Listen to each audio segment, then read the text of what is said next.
এখনকার গৃহিণীরা ঘরে বাইরে সমস্ত কাজ নিজে হাতে করে, আর এই সমস্ত কাজ নিজে হাতে গুছিয়ে করার জন্য দরকার কিছু স্মার্ট টিপস। এই স্মার্ট টিপস ফলো করে যদি আমরা কাজগুলো করে নিতে পারি, তবেই কিন্তু অনেকটা কাজগুলো গুছিয়ে আমরা করতে পারবো। তার সাথে সাথে আমাদের পয়সাও কিন্তু মাস গেলে অনেকটা পরিমাণে হাতে বেঁচে যাবে, আর সময়ের মধ্যেও কাজগুলো কিন্তু আমরা কমপ্লিট করতে পারবো। বন্ধুরা, সেই রকমই কিছু জানা অজানা নিত্য নতুন টিপস নিয়ে আজকের ভিডিওটাকে শুরু করছি। ভিডিওটা স্কিপ না করে পুরো দেখার অনুরোধ রইল। বন্ধুরা, আমরা বাঙালিরা এই কচু জাতীয় জিনিস কিন্তু বেশ খাই, আর এই কচু জাতীয় জিনিসগুলো খেতে তো বেশ ভালো লাগে, কিন্তু এগুলো কাটা ধোয়া কিন্তু খুবই কষ্টের। যাদের সেনসিটিভ স্কিন থাকে তাদের কিন্তু হাত প্রচণ্ড বেশি চুলকোতে থাকে এগুলো ধুতে গেলে বা কাটতে গেলে। তো বন্ধুরা, এগুলো অনেক সময় আমরা বাজারে তো কাটা পেয়ে যাই, কিন্তু ধোয়াটা তো আমাদের নিজেদের হাত দিয়েই ধুতে হয়। তখন আমরা কি করব, আমারও প্রচণ্ড বেশি সেনসিটিভ স্কিন, যার জন্য আমার হাতে কিন্তু প্রচণ্ড বেশি চুলকোতে থাকে।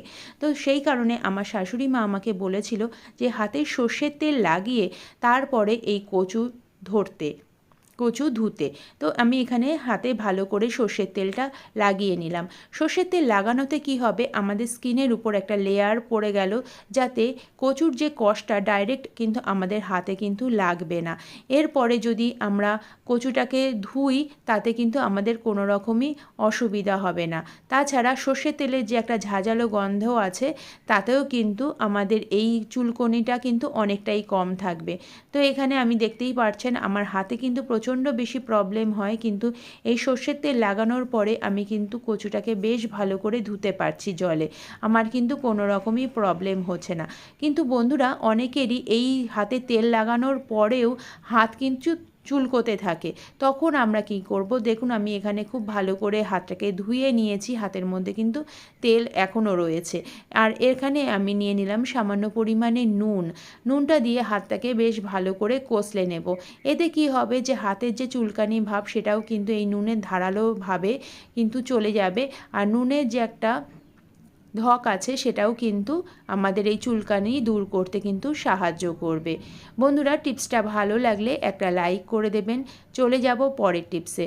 বন্ধুরা, আমাদের অনেকের বাড়িতেই কিচেনে এই রকম মিটকেস বা আলমারি থাকে, যার মধ্যে আমাদের মশলা বা অনেক গ্রসারি আইটেম কিন্তু আমাদের রাখা থাকে। কিন্তু এখানে দেখা যায় যে এই বন্ধ থাকাতে এর মধ্যে অনেক আরশোলা পিঁপড়ে এই রকম জিনিস হয়ে যায়, কিন্তু এই আরশোলা কোনোভাবেই কিন্তু দূর হতে চায় না। আর তাছাড়া এগুলো বন্ধ থাকাতে অনেক সময় একটা বাজে গন্ধও বেরোতে থাকে। তো এই বাজে গন্ধ দূর করার জন্য আমরা কি করব, এখানে কোনো রকম তো কেমিক্যাল ডাইরেক্ট আমরা দিতে পারবো না, কারণ এর মধ্যে আমাদের সমস্ত খাবারের জিনিস থাকে। তো বন্ধুরা, আমি দেখুন এখানে একটা কি করলাম, সাবানের একটা বক্স নিয়ে নিয়েছি। সাবান তো আমরা যখন সাবান ব্যবহার করি এই কভারটা তো আমরা ফেলে দিই, কিন্তু বন্ধুরা এই কভারটা না ফেলে আজকে আমি একটা দারুণ কাজে এটা লাগাচ্ছি। কভারটা আমি নিয়ে নিয়েছি, আবার একটা সেফটি পিন দিয়ে ভালো করে বেশ কয়েকটা আমি ফুটো করে নিচ্ছি। আর এই ফুটো কেন করছি সেটা আপনারা দেখতেই পাবেন। এখানে বেশ অনেকটা আমি ফুটো করে নিলাম, যাতে এর ভিতর থেকে একটা সুন্দর গন্ধ বেরোতে থাকে। এক তো এখানে সাবানের একটা সুন্দর গন্ধ রয়েছে, তার মধ্যে আমি দিয়ে দেব এর মধ্যে বেশ কয়েকটা আমি ন্যাপথলিন দিয়ে দিলাম।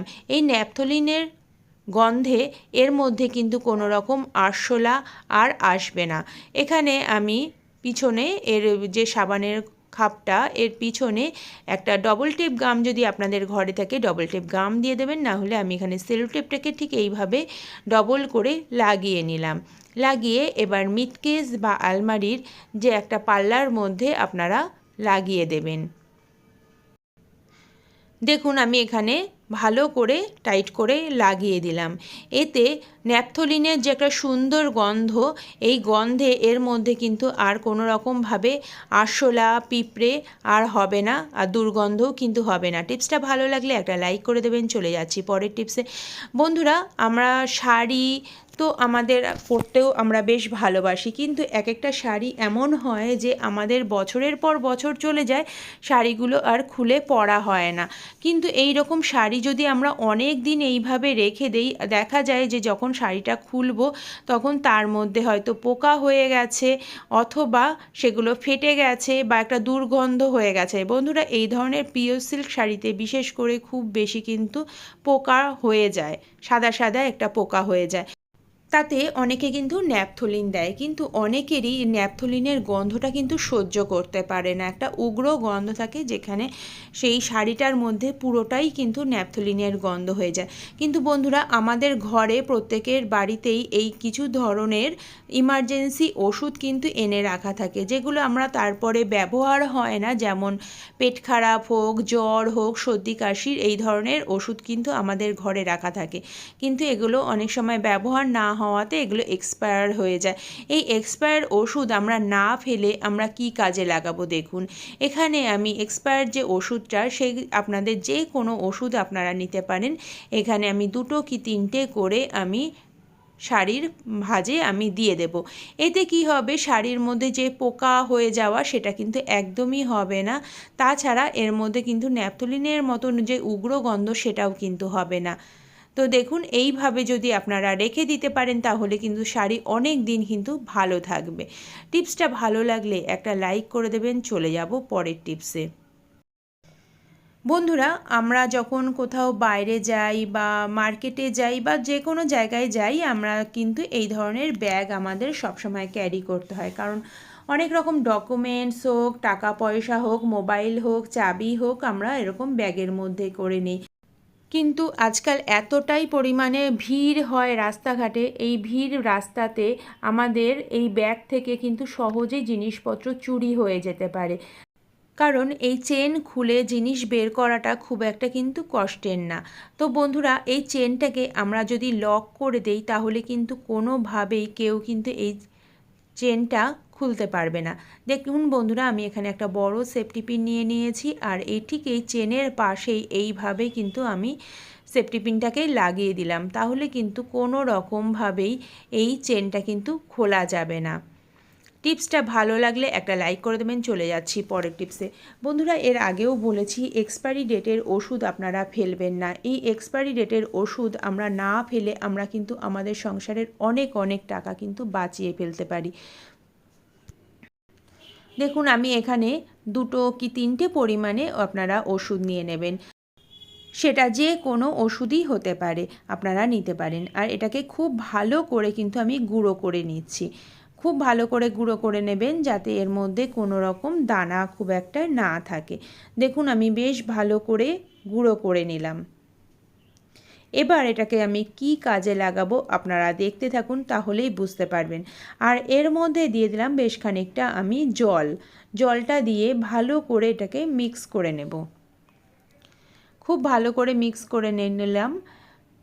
আপনারাও দেখতেই পারলেন, এখানে আমি 2 ট্যাবলেট নিয়েছি। 2 ট্যাবলেটের জন্য আমি এইটুকু জল নিয়েছি। আপনারা চাইলে আর একটু পরিমাণে বেশি জল নিতে পারেন। তো বন্ধুরা, এর নিচেও কিন্তু কিছু দানা থাকবে, সেই দানাটাও কিন্তু ওষুধের দানা, সেটাও কিন্তু আপনারা ফেলবেন না, সেটাও কিন্তু আপনাদের অনেকটা কাজে কিন্তু আসবে। আর এই লিকুইডটা আমি একটা স্প্রে বোতলে নিয়ে নিলাম, আর এই স্প্রে বোতলটা লাগিয়ে আপনাদের কাছে দেখাচ্ছি কতটা কার্যকারী এই জিনিসটা। তো বন্ধুরা, আমাদের প্রত্যেকের বাড়িতেই কিছু না কিছু গাছ তো থাকে, আর এই গাছকে ভালো রাখার জন্য আমরা মার্কেট থেকে ফার্টিলাইজার কিনি কত কত টাকা খরচ করে। তো বন্ধুরা, আজকে থেকে এই ফার্টিলাইজার টাকা খরচ করে না কিনে এই যে বেঁচে যাওয়া, এক্সপায়ারি ডেট হয়ে যাওয়া যে ওষুধগুলো, সেইগুলো দিয়ে আমরা আমাদের গাছের যত্ন কিন্তু করতে পারি। তো এই স্প্রে করে দিলাম আমি গাছের মধ্যে। এইভাবে আপনারা আপনাদের বাড়ির সমস্ত গাছগুলোতে যদি আপনারা এইভাবে স্প্রে করে দেন, আপনারা নিজেরাই বুঝতে পারবেন আপনাদের গাছগুলো কতটা বেশি তরতাজা হয়ে উঠেছে। বন্ধুরা, টিপসটা ভালো লাগলে একটা লাইক করে দেবেন। চলে যাচ্ছি পরের টিপসে। বন্ধুরা, যে কোনো ভালো কোম্পানির থেকে যখন আমরা চশমা কেনা হয় তখন এই চশমা পরিষ্কার করার জন্য এই রকম একটা লোশন বা লিকুইড আমাদেরকে দেয়। অনেক সময় এই চশমা পরিষ্কার করা হয় না বা খুব বেশি ব্যবহার করা না হওয়াতে এই লিকুইডটা ঘরেই পড়ে থাকে, কিন্তু এক্সপায়ারি হয়ে যায়। তখন এই এক্সপায়ার হয়ে যাওয়া লোশনটা দিয়ে চশমা তো আমরা পরিষ্কার করতে আমাদের ভালো লাগবে না, কিন্তু আমাদের ঘরে এই ধরনের আয়না তো থাকেই, যেগুলো বাথরুমে থাকাতে এতটাই বেশি জলের এক দাগ হয়ে যায় যে কোনোভাবেই সেই জলটা কিন্তু উঠতে চায় না, জলের দাগটা। তো সেখানে আমি কি করব, এই একটু কিছুটা আমি স্প্রে করে দিলাম আর একটা টিস্যু পেপার নিয়ে খুব ভালো করে এটাকে ডলে দিচ্ছি। খুব ভালো করে ডলে দিচ্ছি যাতে এখানে কোনো রকম জলের দাগ আর না থাকে। তো ভালো করে ডলে দেওয়ার পরে এখানে আমি একটা শুকনো টাওয়াল দিয়ে খুব ভালো করে মুছে নেব, যাতে কোনো রকম দাগ আর না থাকে, একদম নতুনের মতন চকচকে হয়ে যায়। দেখতেই পারছেন একদম কিন্তু আয়নাটা একদম নতুনের মতন চকচকে হয়ে গেছে। এবার আমি একটা টাওয়াল দিয়ে মুছে আপনাদের কাছে দেখিয়ে দিচ্ছি। বন্ধুরা, আপনারা আপনাদের বাড়ির টিভি, মাইক্রোওয়েভ বা এই রকম ধরনের ইলেকট্রনিক্স জিনিস কিন্তু আপনারা এই লোশনটা দিয়ে পরিষ্কার করে নিতে পারেন। টিপসটা ভালো লাগলে একটা লাইক করে দেবেন। চলে যাচ্ছি পরের টিপসে। বন্ধুরা, আমাদের এই সিঙ্কে বাসন মাজা হয় বা মাছ ধোয়া হয় বা মাংস ধোয়া হয়, এতে কি হয়, আমরা সিঙ্ক যতই ভালো করে ধুই না কেন একটা আষ্টে গন্ধ কিন্তু বেরোতে থাকে।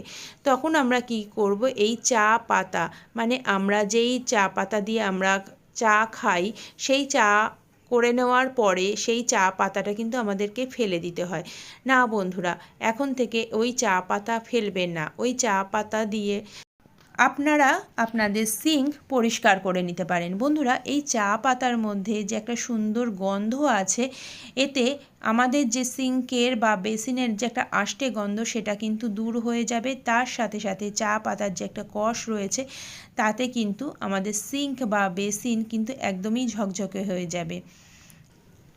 দেখুন, আমি ভালো করে ধুয়ে আপনাদের কাছে দেখিয়ে দিচ্ছি কতটা চকচকে হয়ে গেছে, আর এর মধ্যে কিন্তু কোনো রকম আষ্টে গন্ধ আর নেই। বন্ধুরা, অনেক অনেক ধন্যবাদ আমার ভিডিওটাকে দেখার জন্য। এই রকমই নিত্য নতুন টিপস নিয়ে আপনাদের কাছে আবার আসব। তার আগে চ্যানেলটিকে সাবস্ক্রাইব করে পাশে থাকার অনুরোধ রইল। আজকের মতন এখানেই শেষ করছি। টাটা।